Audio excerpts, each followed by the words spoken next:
What would happen if you committed to showing up every day for 100 days, even when no one was watching? In today's episode, I'm taking you behind the scenes of why I signed up for a challenge called 100 Days of Greatness, the daily habits I committed to, and how I set one big scary goal of 1,000 downloads in 30 days. And where I got this from was another person that I met on Instagram and was on the podcast episode, actually, of where he went from not playing soccer for his goal to be in the World Cup in 2026. Stick around to the end for lessons and my top 3 takeaways. Welcome to the Yerba Power Podcast, where we share the power of yerba mate with the world. Introducing your host, Devin.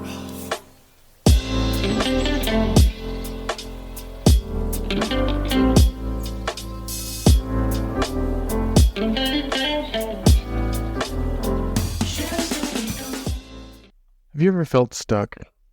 Or where you want to make a change, you're not just really sure how to do it. You kind of have this vision of where you want to go, but you're kind of really stuck in between the A and the B. And a lot of times this happens, at the end of the year or in the new year. We all get hyped up about something we want to do and achieve, but then that momentum usually fades. So I knew this about myself and just about people in general, so I tried to set that ahead of myself and start to work on the daily habits of getting some exercise, producing something on the podcast. It was a way to get some creative juices flowing. And especially for me, and I don't know about you listening, but when I kind of so Newton's laws of physics, Isaac Newton, who was one of the famous scientists that discovered physics with the apple falling on his head. One of his rules is that, or laws of physics, is an object in motion stays in motion and an object at rest stays at rest. And that literally applies to us. When we are stuck in our ways and set at rest, not active, not doing something, we tend to stay there. But once we get that momentum and that progress going, it tends to keep going.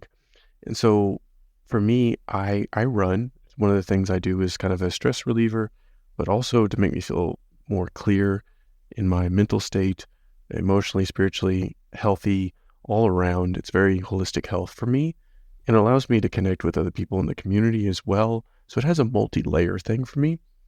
I feel that literally in that sense of if I'm not running for a day or two, no big deal.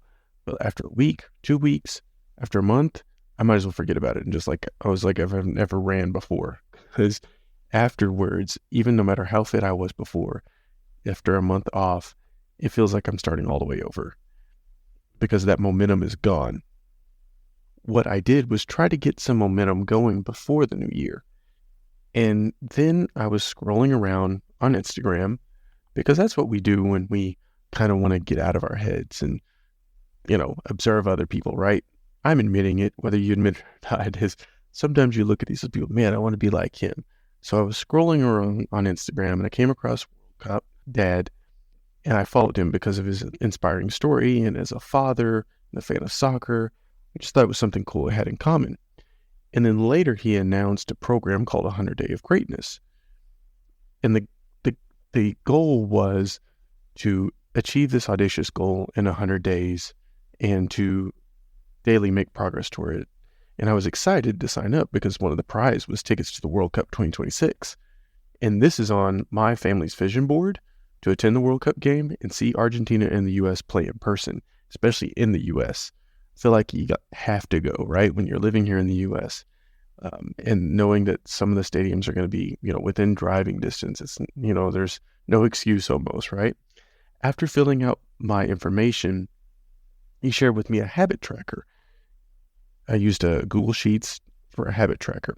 And so for you guys to know what was on that habit tracker, it was what time you go to bed, what time you got up, how many hours of sleep you got.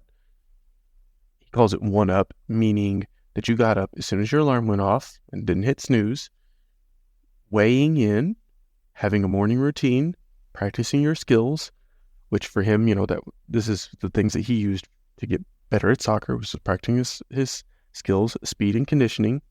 So I applied skills for me was working on the podcast. Speed and conditioning for me was running. Weights, literally just going to the gym and lifting weights for me. Stretching. Dad up is what he calls it. So being present as a father. For me, I took this one very serious of, showing up as dad.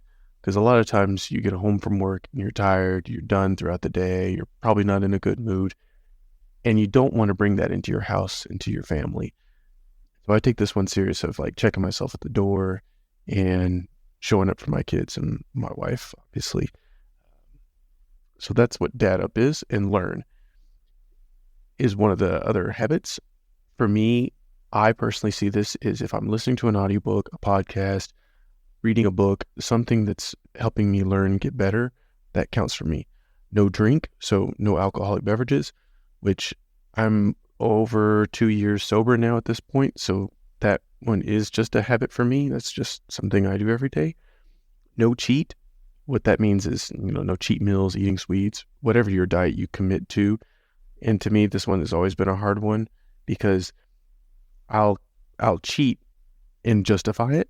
So in other words, for example, okay, I didn't eat chocolate. I ate some other kind of sweet or whatever. Or, it was Coke or something, So to me, I've really struggled with this one. But I'll be honest, the hardest one for me, the hardest habit to track, and really just to track, period, but also keep, was weighing in. I just don't have that habit, and to me, it was just, I always forgot. I almost never weighed in. And that seems kind of silly too, because that's the way you measure the progress, right, of physically or where you're going. So you give it that daily habit, and that was the way to check in every day to see where you're at. It's a scorecard for every day of how you did that day. And then you improve the next day, or you keep making the progress. And it was progress over perfection. So just keep making steps forward, keep showing up. Even if you miss a day, show up the next day. That's really one of the keys. Consistency doesn't necessarily mean you hit 100 every day. It means that you just keep going, even when you miss a day, that you show up again. Consistency can be up and down. It's more of just being steady. And so I think a lot of times this hustle culture of like going 100, you're going to burn out quicker if you keep it a little bit lower on the output. So for example, in the podcast, I first committed, when I first started the podcast, I only did it once a month, I believe, or maybe twice a month, I think. And I wanted to commit to like something I could easily do, once a month or twice a month.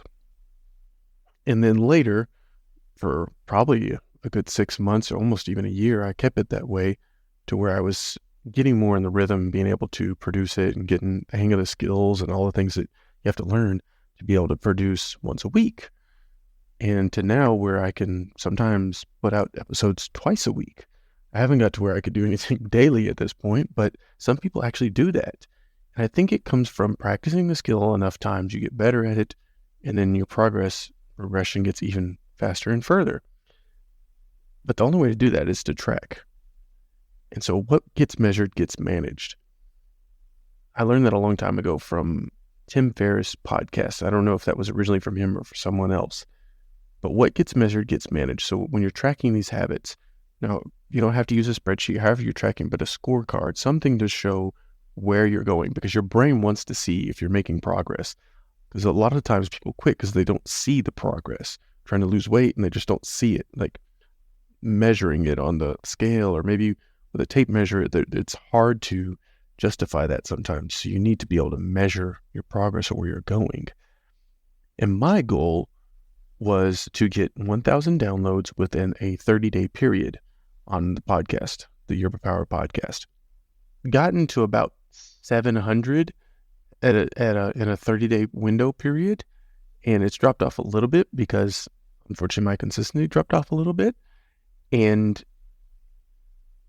the thing that I learned from Zach, and he was on the podcast, to talk about this and everything, is that, if you shoot for this audacious and high risk goal, even if you fail, you're so much further along than where you were. And I think failure is this thing that we fear when there's really nothing to fail, because, I set my own goal, right? It's not about like the number of downloads. That was just a way to measure of something that was big for me that I could actually calculate. And the way that I was able to justify it was, okay, if I put out more episodes and put more quality episodes, those numbers will go up. And not for the sense of me doing anything about it, but more people want to listen to it and like it. And after 1 week of really doing this, I really did feel more in tune with God and my purpose, as well as seeing all the daily and weekly wins. And it was really just filling me with so much gratitude in being able to just see more progress and make more progress. So I kind of gave you an overview, but let me dig a little bit deeper probably into these habits. So these were the habits, the habit tracker that Zach Duke, the creator of the challenge, made up. But I used it, but kind of in my own way. And again, it's my rules to essentially to the game of tracking these, because the truth is, like, he's not gonna, care if I did it or not, in the sense of doesn't earn him anything. This is my goal and my dream that I'm working for, right? He's just providing a tool and basically a game to play of showing up for these 100 days for this challenge. So going to bed on time, and there really wasn't a time, but for me, I realized if I want to get up early, I'm going to have to go to bed earlier. I used to struggle with this a lot, staying up way too late. And now with kids and everything, it's almost impossible to stay up past 10. I'm just too exhausted at that point. But there's still some times where, you watch an episode or whatever, or, watch some YouTube or watching Netflix or scrolling around too long, and, before you know it, it's like 11 or later, and you're like, oh man, I got to get up early and all that stuff tomorrow. And for me, I know that some of you guys may be different, but I really do enjoy the mornings, the early mornings. First thing in the morning before 6 a.m., get up, prepare mate, read, journal, just really prepare for the day, and just kind of that quiet stillness and time on, I guess, in solitude, and really reflect and have some space. And it's even nicer to be able to sit outside and see the sun and all that stuff. And that's when I like to do my runs and stuff early in the morning. It's a time that really, it's like, I'm not taking it away from my family. No one's awake. It's a kind of I don't mean this like in as selfish as it probably sounds, but a me time. It's a time to really self-care, self-love, what do you want to call it, but to really help myself so that I show up better as a husband and father. And so the idea would be to go to bed before 10 so that I can get up before 6. So that way I'm still getting, 8 hours of sleep. And I'll be honest, a lot of the times that didn't happen. Either went to bed too late, or got up late, or just didn't get enough sleep, period. And, in other words, I went to bed late, still got up early, but just didn't get enough sleep.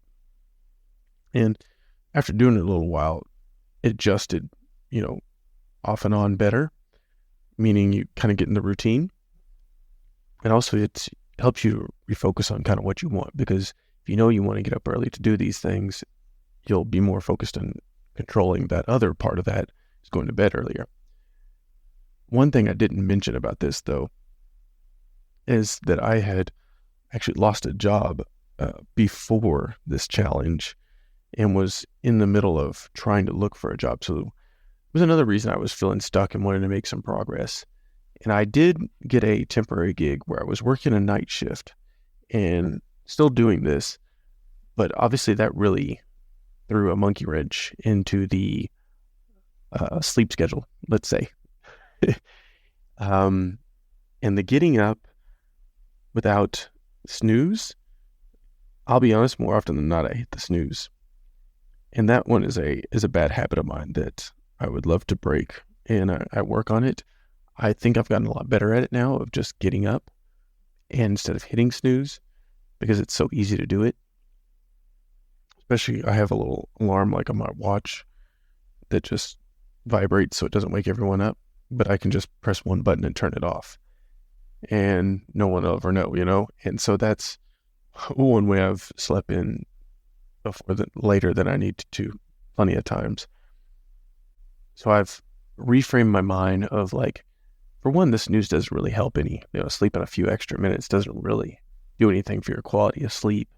So there's that one lie. And two, when I think about if I sleep in, then I'm missing out on these other things. So I'm missing out on that time to either run, read, just even drink mate or whatever, And so do I want to do that? Or do I want to sleep in, 15 more minutes or whatever? Or would I rather do this? And so that was usually an easy answer. But sometimes, hey, the sleeping in longer did help, on a Saturday or Sunday or something where didn't need more sleep. Now, weighing in, that habit I already talked about, I did terrible at that. And when I'm looking at my scores right now, like there's so many times I just lifted blank or NA. My weight did fluctuate quite a bit, to be honest. And I attribute a lot of that to my inconsistency of sleep and eating habits of, I mentioned the no cheating. Because for the most part, the rest of the habits I do well on. So having a morning routine, I pretty much do that all the time. What my morning routine generally looks like is basically I get up, put the hot water in the kettle, put that in the thermos, prepare the mate, sit down, read my Bible, journal, read a book, and then usually around that time, my son will get up and breakfast with him and talk or do something, his homework or whatever we need to do to get ready for the day before my wife and daughter get up. And if I'm up early enough, then it's either the gym or go run in there before he gets up as well. So that's pretty much, my morning routine is very simple actually, in the sense of just getting up, drinking mate, reading Bible, journal. That's really my morning routine. And I've narrowed that down to where it can be something as simple as basically like 10 to 15 minutes, or it can be an hour. And it's kind of like however much time I have in the morning to do that. Skills. So this habit is where for Zach, that was practicing his soccer skills. For me, that was working on the podcast. And so a couple ways that I gave myself credit for that was either writing a script or scheduling an interview and having an interview, or was actually producing an episode or editing an episode. So in other words, if I'm making progress producing an episode, I gave myself credit for skills there. For one, that was what my main goal was, right? So it was easier to work towards that. And I gave myself credit, hey, if I'm working on this, then I get a point basically, and so it's kind of another way to gamify yourself, to kind of trick yourself to do it. It's like, ooh, I get to check this off kind of thing, right? Speed and conditioning for me was running. So if I ran that day, yes. If I didn't, no. At the beginning, looks like I had more yeses. And then there was like 2 weeks of no's, and then yeses and stuff sporadically in. And I mentioned, the night shift and stuff like that. But also I'll admit I'm a wuss in the cold. And this winter was pretty cold here. And with the snow and all that stuff, like I'll be honest, like when it's dark and cold, like that takes all the motivation for me to go get out and run. Like I always feel better after you run. And that's the thing, you got to trick yourself into saying like, I know if I go out there and do it, I'm going to feel better. But it's the misery of like getting out there in the first part, being cold and dark and all that stuff. Yeah, basically I would just talk myself out of that more often than not. Weights. So if I went to the gym and lifted weights, I gave myself credit, because most of my battle there is just getting to the gym. Because if I get there, I pretty much have different routines that I do like automatically. In other words, I have these about 5 go-to routines that I can do no matter what, working upper body, legs, or just doing some of the big sets, or just even doing some different cardio, exercise, just in other words, lifting low weight, lots of reps, or even just doing some pull-ups and push-ups and things like that. So I kind of pretty much have something to go to if I get there. It's just getting there to the gym. A lot of times, just having to bring the stuff and be prepared, and just getting there that's the most of the battle. So I've tried to make that easier by having stuff laid out ahead of time and finding a gym closer to me where I don't have to go out of the way, because then I'll make another excuse. Stretching. This is one that I have wanted to make a habit for a long time and just never have. And I didn't really hardly ever do this one. This is something that I haven't found really a good trigger for. In other words, something that is a cue to do that habit. So, for example, with the yerba mate, that's a more ritual habit for me. But the first thing is like wake up, put the water, and drink it. So it's like it's a instant go-to habit. Like it's part of the cycle. Like there's nothing really for me to trigger to stretch. It's just like if I remember to do it, or I should be doing it, I don't do it. So again, that's one that I have to work on and will implement eventually. I guess I'll be honest, I've not really ever done it before and haven't had problems. So I just never, I guess, really been convinced that I had to do it, I guess. And I've never really got any injuries either, for pulling stuff or muscles or anything. So I don't know, whatever. Dad up. So to me, I give myself a yes. Basically, if I showed up as a dad by whatever I needed to do that day as a father, if it was just put the kids to bed, if it was get them ready for school, if it was take them to one of their games, or just go play with them at the park. Basically, if I showed up as a father, I give myself credit there. And there were some days where, I was out, in other words, not fully present, or just not able that day for whatever reason. I got sick like one day or whatever, so I just put a no. Most of the time it was yes. Learn. This habit to me, basically if I'm driving in the car to work or somewhere, like I pretty much always put something kind of educational to listen to. I do like music, but I don't really listen to it in the car. I don't know. It's just, I feel like this is a wasted opportunity if I don't like use this to listen to an audiobook or a podcast or learn something in the meantime. So I have that pretty much set, and I'm a bookworm. So I love to read books, and I don't really have to be forced to do it. I like to do it. So to me, it's just finding the spaces in between, like in the morning or in the evening or during a lunch break or something. And so to me, it's making use of those minutes, those times, those spaces, and basically kind of always having a book on hand or something to read, or listen to the educational wise with your phone. Listen to this right now through your phone. So makes it easy. Again, I said the no drinking, that's been a thing for me for about 2.5 years. You can listen to probably one of my older episodes where I explain a little bit more when I made like a year of sobriety. And then no cheating. I've mentioned this one is kind of hard to say habit too, because I think it's more of a lifestyle than a habit. But nonetheless, those were the ones to go through. Now, there were times where Beth definitely felt like giving this up. And in other words, there was a long period of like no's or just not really even checking in. And the way I combated that, which you guys might have seen, is I posted the stories on Instagram as a way of holding myself accountable to you guys. Even though you guys probably didn't care or even pay attention, to me, it was a way of making myself accountable to you all, even if you weren't like worried about it. Like the thing is, it's in my mind, it's like if I don't post it, then it's like it didn't happen, I guess.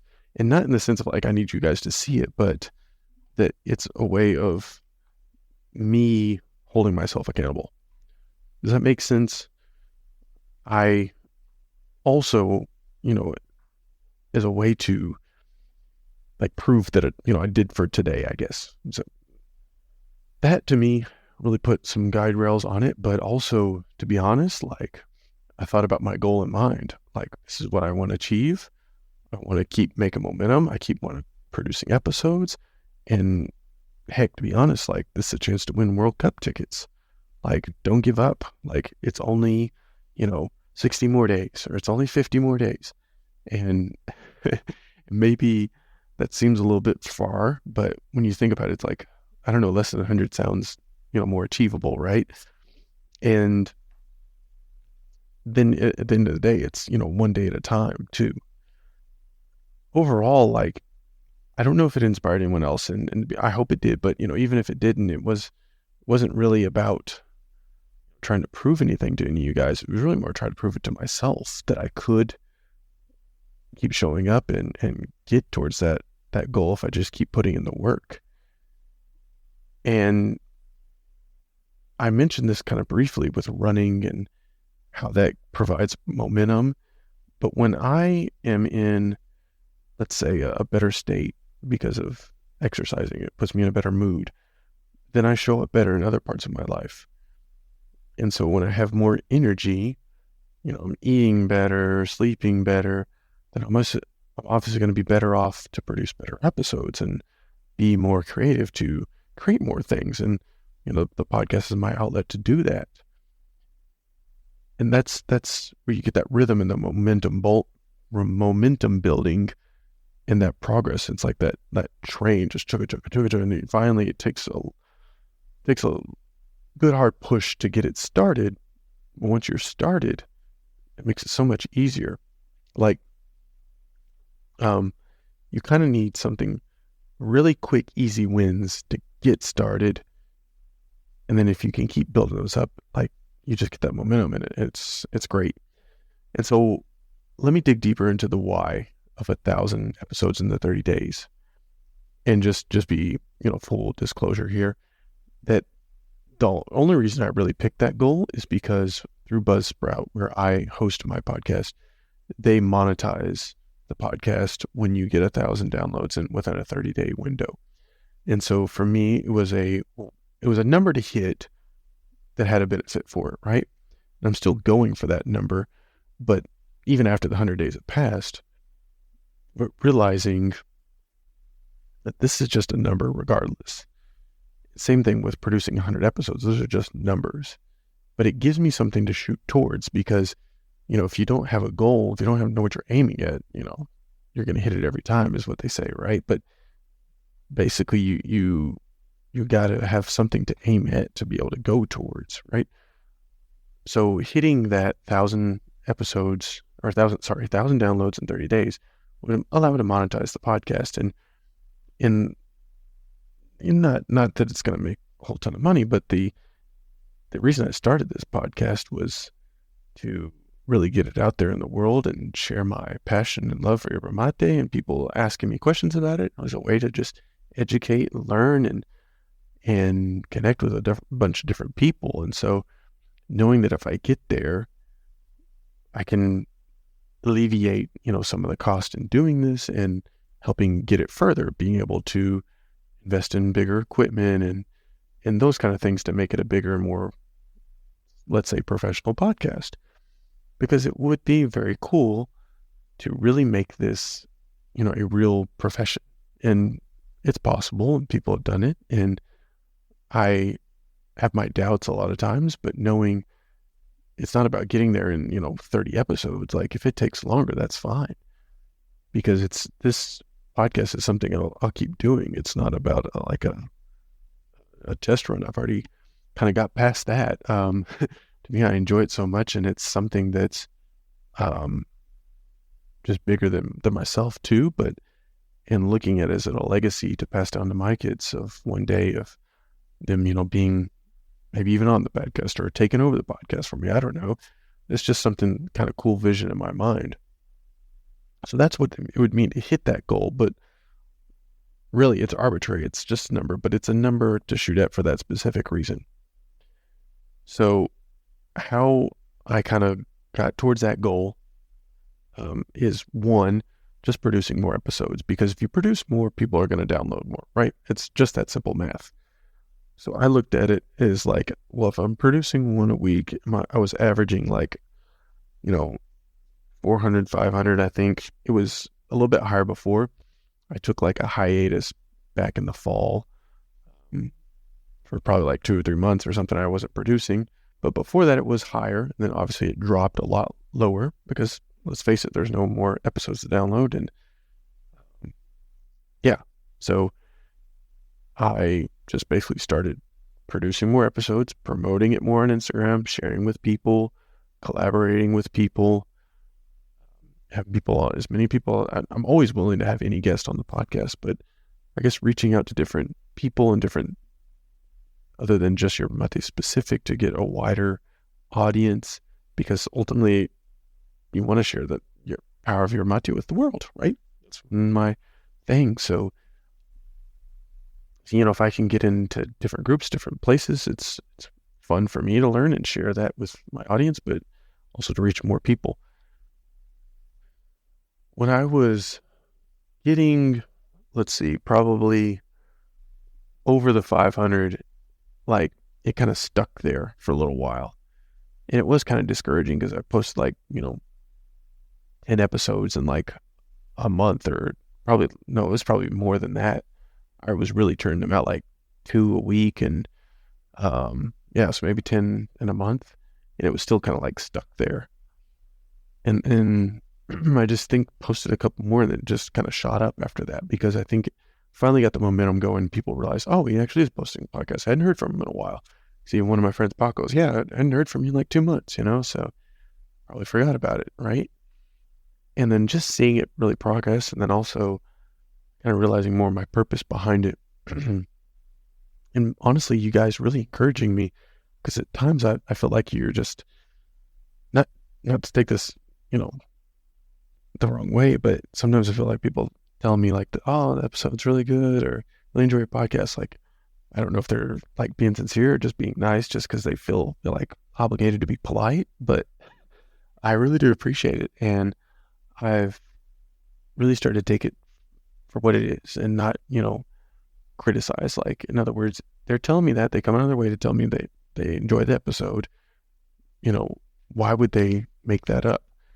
And so I thank you guys for, telling me that. It really encouraged me, helped me to keep going, and knowing that I'm going in the right direction. And in fact, even producing this episode, because you guys voted for that. I sometimes doubt, like, man, they probably don't want to hear about that. But since this is what you want to hear, the story behind it, and I'm trying to share more of my personal story and to help inspire, encourage, motivate, whatever I can do to help you guys. Did I hit the 1,000 downloads? No. Did I get so much more progress and connect so many more people, see so many more benefits in my health, in my life, as a husband, as a father, even in work, getting a new job, and all these things that are kind of byproducts of just committing to habits daily, keep showing up, and whether I make 1,000 downloads or not, like, so many wide variety of effects that it flowed over into my life. Literally getting a job, then, being a better father, being healthier, losing some weight, being able to produce more episodes, reading more books. I mean, I read like 13 books and during that time, I think, and which is like almost a book a week, I think, and it's wild. And then even the thing I didn't tell you guys, which I guess the huge announcement, is won the World Cup tickets. So be on the lookout for Your Power Podcast World Cup 2026. And now, to wrap it all up, I would say that the top 3 lessons learned from this challenge is consistency beats intensity. What do I mean? I mean, if you just keep showing up, progress over perfection is going to win. Like the tortoise and the hare, how the tortoise slow and steady wins the race, right? If you've heard Aesop's fable, where there's a rabbit or a hare and a tortoise, and they get in a race, and the rabbit runs off as fast as he can and then takes a nap because he's so far ahead of the turtle. And the turtle just slowly keeps plodding along. Later, because the rabbit fell asleep, the turtle keeps going on, and ends up beating the rabbit because he went really fast, but only for a short while, and then really fast, but only for a short while. If you have that intensity up really high, yeah, you may get pushed really far for a little while, but it'll stop. If you just keep going forward, you'll beat 95% of people by just keep showing up. So progress over perfection. So consistency beats intensity, progress over perfection. Those would be 2. And the momentum is built, not found. Encouragement, inspiration, you can find that, but momentum takes time to build. It's not just one day. In other words, there's this, Zig Ziglar is a big inspiration for me. He's a guy that does sales, motivation, those kind of things. That sounds, that wasn't a good justification of him. So he's a motivational speaker, let's put it that way. And he talks about a water pump. So imagine, and back in the old days, you used to have to pump water with a handle, like at a well. So when you pump it the first time, nothing comes out. You pump it again, nothing comes out. You keep pumping, nothing's coming out. You got to pump it consistently for, like a minute or 2 before the water finally builds up enough pressure to come up out of the well and start spilling out. But if you pump it just 20 times and stop, nothing happens. If you pump it 30 times and stop, nothing happens. But if you just keep pumping it, after a while, that water will start gushing out, and then you barely have to touch the handle to keep the water flowing. And that momentum takes a while to build, like pumping that handle. But once it's built, it'll just keep carrying you on.